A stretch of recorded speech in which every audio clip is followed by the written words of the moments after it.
After a devastating stroke left me unable to speak, I regained my voice but chose silence. What I discovered my relatives were plotting made me vanish without a trace. Hello, everyone. Please hit subscribe, drop a comment, and let us know your location.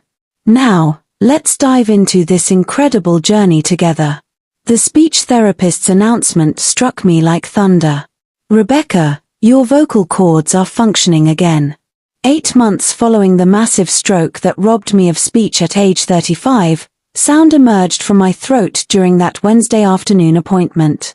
I dedicated nearly a year observing my existence disintegrate while unable to communicate, dependent on my relatives for survival. Joy should have overwhelmed me. Yet something urged caution. Keep this confidential, I scribbled to Dr. Patterson. Confusion crossed her features, but she agreed. Perhaps it was how my father had groaned that sunrise while assisting me to dress, or the manner my brother Derek had smirked when I gestured for medication. Something felt wrong. That sunset, I remained in my silent world within the condominium I'd purchased 4 years prior, the property I'd sacrificed 80-hour weeks as an investment banker to obtain. My older sister, Monica, breezed past without recognition, fixated on her tablet. My father occupied the study, and his voice carried clearly. Honestly, Mike, this situation is unbearable. She's completely helpless, he complained. My chest tightened. I'd sensed the irritation previously, but blamed it on exhaustion from caregiving. Now, harboring the truth of my recovered speech, I questioned what else had escaped my notice. That midnight, I reached a life-altering conclusion. I would maintain this charade. I would observe and absorb. I would witness my family's authentic nature when they believed I remained trapped. If you've experienced invisibility within your own residence, you understand that hollow sensation. I was about to confirm mine was legitimate. 5 days into my deception, I began perceiving everything differently. The hushed exchanges that ceased when I entered spaces. How Monica's luxury handbags accumulated daily. Derek's constant supply of cash for designer watches and exclusive restaurants. My father's expensive golf club membership that suddenly appeared.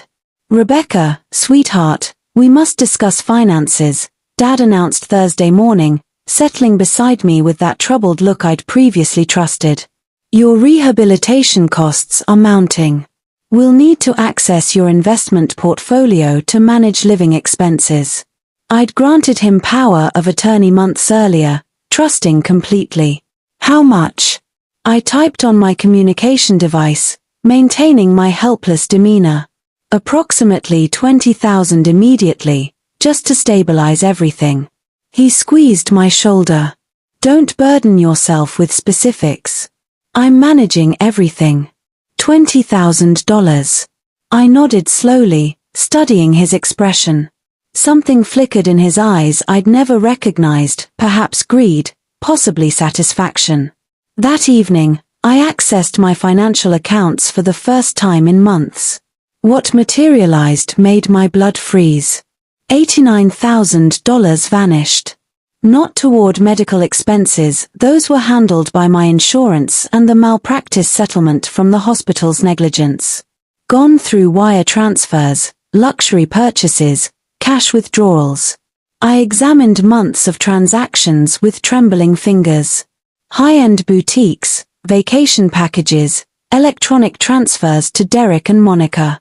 My relatives had been methodically depleting my accounts while I sat voiceless in my prison of silence. The treachery felt like physical violence. These were individuals who professed devotion. I transformed into a performer immediately. Each sunrise, I permitted Dad to assist with breakfast, suppressing fury as he mentioned his aching shoulders. I smiled weakly when Monica delivered cold sandwiches, deliberately ignoring her $1,000 shoes while she claimed total sacrifice caring for me. You're incredibly fortunate having us, Monica declared one afternoon, browsing Pinterest on my furniture. Most families would have committed you to an institution immediately. Those places cost $8,000 monthly. I wanted to shriek that I financed everything, the mortgage, utilities, food they consumed, the lifestyle sustained by my assets. Instead, I typed softly, "I'm deeply thankful." That phrase tasted poisonous. Grateful for robbery by blood relatives. Derek brought his fiancée over that Saturday, a genuine woman named Taylor who actually acknowledged my humanity. "Miss Rebecca, may I bring you anything?" she offered, authentically caring. I observed Derek pull her aside later, overheard him whisper, "Don't become emotionally invested. Once her settlement funds deplete, we won't maintain this performance much longer." My heart fractured further. The settlement. They knew about the $2 million I'd received from the hospital whose incompetence destroyed my life, money intended for my future, ongoing therapy, financial security. They circled like predators. That midnight, I began strategizing. If they wanted manipulation, I'd demonstrate what an investment banker could accomplish. I started documenting everything. My tablet concealed in my lap bag recorded exchanges I was never intended to hear. The proof was devastating and soul-destroying. "When does she receive the remaining settlement?" Derek questioned Dad in the dining room one sunrise. I sat motionless in the adjacent hallway, barely breathing. "Her attorney mentioned the final installment arrives next month," Dad responded. 1.3 million additional. I could detect the anticipation in his tone. "Then we'll truly prosper. Maybe I'll finally purchase that yacht. Heaven knows I've deserved it tolerating her pathetic existence." "Does she suspect anything?" Monica's voice joined them. Dad chuckled. Actually chuckled. "Impossible. Rebecca's always been the trusting fool. Too soft, too naive. She still believes we care." The words inflicted deeper wounds than the stroke ever had. Physical suffering was insignificant compared to this emotional destruction. These were people who'd celebrated my achievements, attended my graduation, cheered my promotions. Now they discussed me like an ATM with inconvenient emotions. "What happens when funds disappear?" Derek asked. Silence followed. Then Dad uttered something that froze my veins. "We'll address that eventually. Perhaps she'll suffer complications. A severe infection. These situations occur with stroke victims." My fingers gripped the wheelchair armrests until knuckles whitened. Were they genuinely discussing my death or simply willing my deterioration through neglect? Regardless, I faced danger. That's when I knew escape was essential. Immediately. Monday sunrise, I gestured to Dad about visiting my attorney's office for settlement documentation. He eagerly agreed, probably imagining dollar signs. What he didn't know was I'd arranged everything using my tablet's text-to-speech function. My lawyer, Marcus Chen, had mentored me since I started in finance. He was 55, brilliant, and when I arrived at his office, his eyes narrowed instantly. He'd known me too long. "Thank you for accompanying her," Marcus told Dad with professional courtesy. "This requires approximately 3 hours. Rebecca must review documents privately. Attorney-client privilege. There's an excellent bistro nearby if you'd prefer waiting there." Dad's smile was forced, but he departed. The moment the door closed, I spoke. "Marcus, I can talk." Marcus gasped, and I collapsed, revealing everything through tears and my newly recovered voice. He listened, his expression darkening with each revelation. "I've practiced law for 30 years, Marcus said slowly when I finished. This represents one of the most vile cases of financial abuse I've witnessed. Regardless of relation, their actions constitute vulnerable adult exploitation. It's criminal. I don't want prosecution," I said quickly. "I just want freedom. I want them removed from my life and my remaining assets protected." Marcus nodded, already documenting. "Here's our strategy. First, we freeze all accounts today. New accounts they cannot touch. Second, we document everything. Third, we secure your safety before they realize what's happening. They mentioned the final settlement payment, I whispered. Marcus's face paled. Rebecca, there is no final payment. You received everything 8 months ago. I stared at Marcus, comprehending nothing. What do you mean? They've been deceiving you, Marcus interrupted gently. The total settlement was $2 million, paid completely last February. Nothing else is coming. He displayed records on his screen. Complete disbursement minus legal fees and medical liens. You received $1.6 million net. My mind spun. For 8 months, they dangled a fictitious payout to keep me compliant, to keep draining my actual funds. How much remains? Marcus accessed the real-time balance after securing everything into new accounts. $273,000. In 8 months, they'd burned through over $1.3 million. My hands shook violently. How? How did they spend that much? Marcus showed me the statements. Derek had purchased property, an $80,000 luxury condo I'd never seen because he claimed it was an investment property.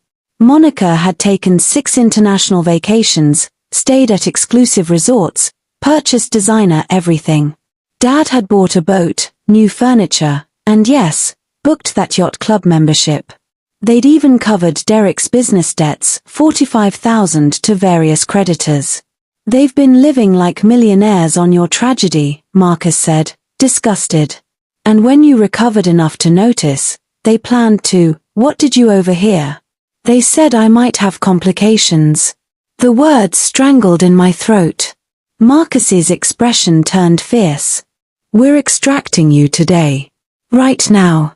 I've contacted a colleague who operates a protected residence program. It's not exactly a facility, it's a sanctuary house for individuals escaping dangerous domestic situations. You'll remain there while we handle everything legally. We moved swiftly. Marcus had an investigator, a former detective named Zira, meet us within 30 minutes. She was a sharp woman with compassionate eyes who listened to my recordings without flinching, though her expression hardened with each damning word. This is textbook financial exploitation with conspiracy elements, Zira said. And that comment about complications, that's a direct threat. We must take this seriously. They outlined the strategy. Zira would visit my condominium that evening with professional movers while my family was absent. Dad had mentioned taking Monica shopping, and Derek was always gone by 7. We'd collect my essential possessions, my vital documents, everything I needed. I'd leave my communication device in the living room like discarded chains, symbolic and devastating. What do I tell them? I asked. When they realize I've disappeared. Nothing, Marcus said firmly. You owe them nothing. No explanation, no farewell, no closure. They forfeited that privilege when they began stealing from you. We'll send a cease and desist letter from my firm. If they attempt contact, it becomes documented harassment. But I wanted more. I wanted them to understand. I spent the next 2 hours writing a letter, channeling 8 months of betrayal onto paper. Marcus advised against it, but I needed this. They'd made me feel powerless, dependent, worthless. They'd stolen my money and dignity. They'd plotted potential harm. I needed them to know I'd heard everything. Just remember, Zira said as we prepared to depart. Once you execute this, there's no reversal. Are you prepared to eliminate these people completely? I thought about Dad's laughter when he called me naive. Derek's casual cruelty. Monica's counterfeit concern masking genuine contempt. They eliminated themselves, I said. I'm just making it official. At 8 p.m., I stood in my own condominium for the first time in 8 months. Actually stood on legs that trembled partly from limited use and partly from adrenaline. The movers worked efficiently, packing my belongings, my business books, My photographs, only ones of me alone or with colleagues. I left every family photograph on the walls like indictments. Sarah had conducted a sweep. They installed surveillance in your bedroom to monitor you, she said grimly, showing me the tiny devices, but also I suspect to ensure you weren't concealing money or assets. We left those operational. Let them watch the vacant room and comprehend what they'd destroyed. I positioned my letter on the kitchen counter, secured by my condominium keys to the property I'd purchased that I was relinquishing because I couldn't endure living where I'd been betrayed so profoundly. Surrounding it, I left printouts, bank statements highlighted in orange showing every fraudulent transaction, transcripts of the recordings, copies of the police report Sarah had filed for financial exploitation. The letter began, "I can speak. I've been able to speak for 3 weeks. I maintained silence because something urged me to wait and observe. Thank you for revealing exactly who you are. I detailed everything, every deception, every theft, every cruel word I'd overheard when they believed I remained trapped. I concluded with, you didn't just steal my money. You stole the last fragment of love I possessed for you. The worst part? You made me feel grateful while doing it. Don't search for me. Don't contact me. Don't pretend you ever cared. We're finished." As we loaded the final box, my phone vibrated. Dad. Probably wondering my location since I'd need collection from Marcus's office. I didn't answer. I deactivated my phone and rode in silence to the Sanctuary House, a stunning craftsman in a peaceful neighborhood that resembled nothing like an escape shelter. The director, a woman named Helen who'd survived her own family trauma, welcomed me without judgment. "You'll be secure here," Helen said, showing me to a bright room on the 3rd floor. "Take time to heal physically and emotionally. We have counselors on staff, support groups, legal resources. This is your sanctuary for as long as necessary." That night, I lay in an unfamiliar bed and permitted myself to feel everything I'd been suppressing. I wept until my chest ached, mourning not who my family was, but who I'd believed them to be. The father who taught me to ride a bicycle had discussed me like an inconvenience. The siblings I'd supported and encouraged had viewed me as a personal bank. The family I'd loved unconditionally had loved me only conditionally on the condition that I remained profitable. My old phone, which I'd left on the counter with my letter, started ringing at 10:15. I knew because Sarah had established monitoring for my protection to document harassment. It rang 63 times that night. Messages flooded in, escalating from confused to furious to manipulative. "Dad, sweetheart, where are you? We're extremely worried. Monica, Rebecca, this isn't amusing. Contact us immediately. Derek, you're making a terrible mistake. You need us." Then around 1 a.m., the tone shifted. "Dad, how dare you accuse us of theft after everything we sacrificed for you? Monica, you're an ungrateful. We should have institutionalized you. Derek, you were nothing before that stroke gave you a settlement. Remember that." Marcus had been correct. No remorse, just fury at being exposed. Physical therapy became my refuge. 4 times weekly, I worked with Dr. Patterson, rebuilding articulation and vocal strength. My voice remembered speaking, but 8 months of silence had taken genuine toll. I didn't mind. Each word spoken was literal and metaphorical, moving away from who I'd been toward who I needed to become. "You're making extraordinary progress," Dr. Patterson said during week 4. "But Rebecca, I must ask, are you eating, sleeping? You've lost weight." I had. Stress and heartbreak weren't conducive to self-care. I was trying. The Sanctuary House had a communal kitchen, and I'd started baking again, something I'd loved before the stroke.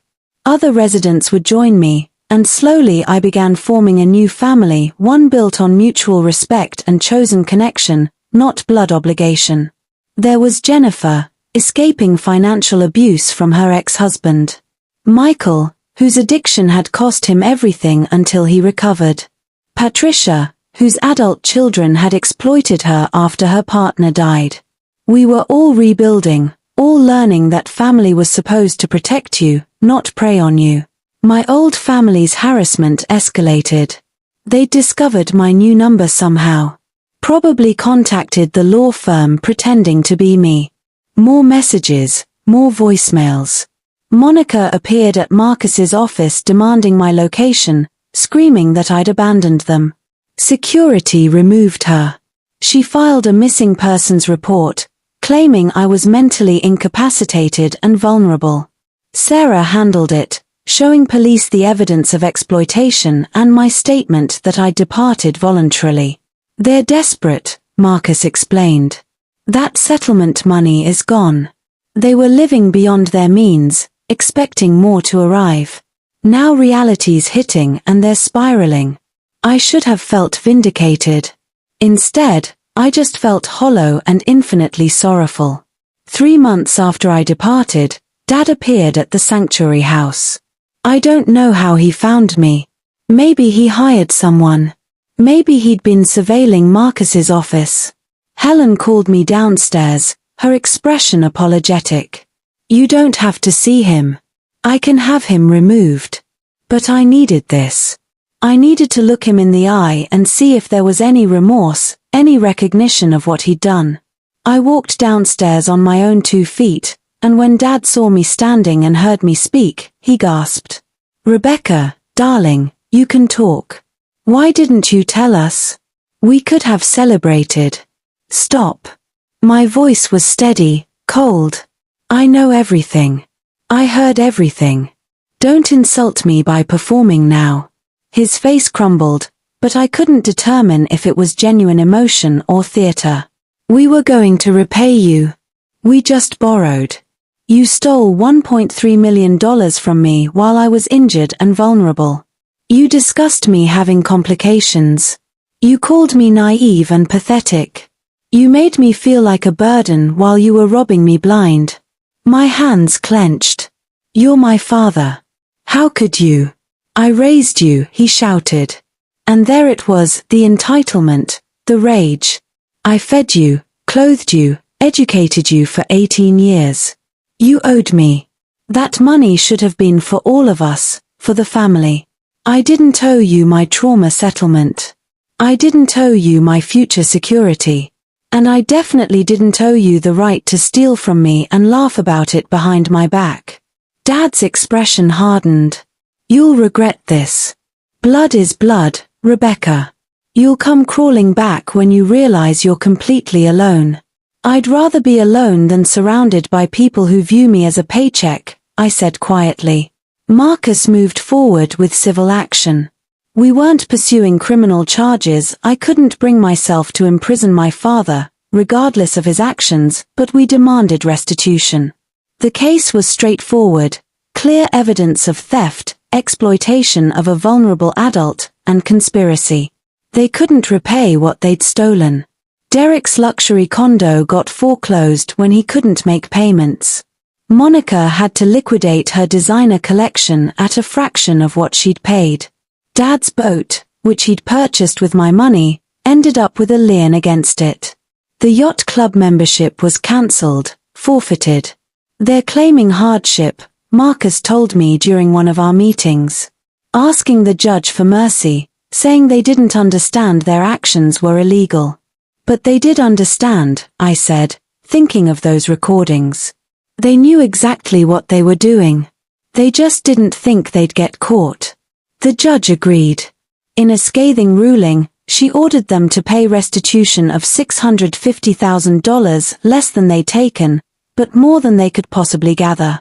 She established a payment plan that would haunt them for decades, garnishing wages, intercepting tax returns, following them like karma with a legal degree. You could have destroyed them completely, Marcus said afterward. Criminal charges would have meant imprisonment. I know.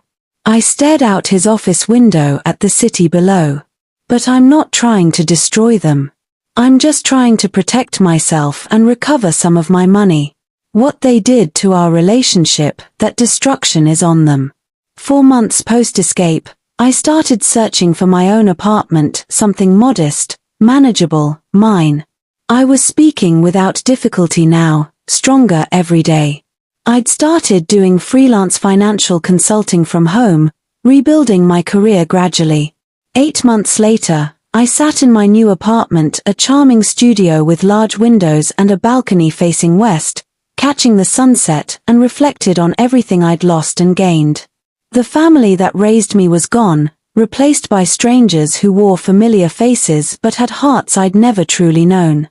The money they'd stolen would trickle back over years, but the emotional cost could never be repaid. I'd gained something, though. Strength I didn't know I possessed.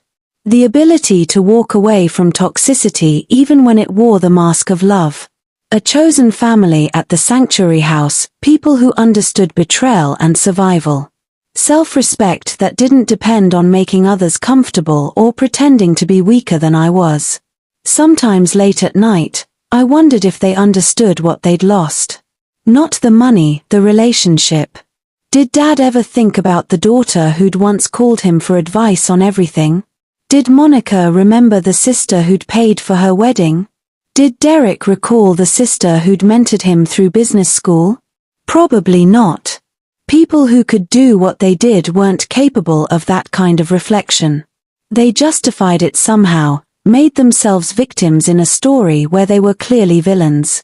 I'd learned that family didn't mean unconditional love. Sometimes it meant conditional exploitation, depending on what you could offer. My therapist asked if I had regrets. Only one, that I'd ever doubted my instincts that afternoon with Dr. Patterson. My gut had known something was wrong before my brain caught up. From now on, I'd listen to that inner voice, the one that whispered warnings when people showed me who they really were. I didn't get my fairy tale ending. I got something better, my freedom, my future, and the knowledge that I was stronger than my worst moments. Finding my voice, both literally and metaphorically, saved my life. If this story resonated with you, please like, comment, and subscribe for more true stories about family, betrayal, and survival. Share your own experiences in the comments. You're not alone. And remember, sometimes the bravest thing you can do is walk away even when it breaks your heart. Hit that notification bell so you never miss an upload. What would you have done in my situation? Let me know below.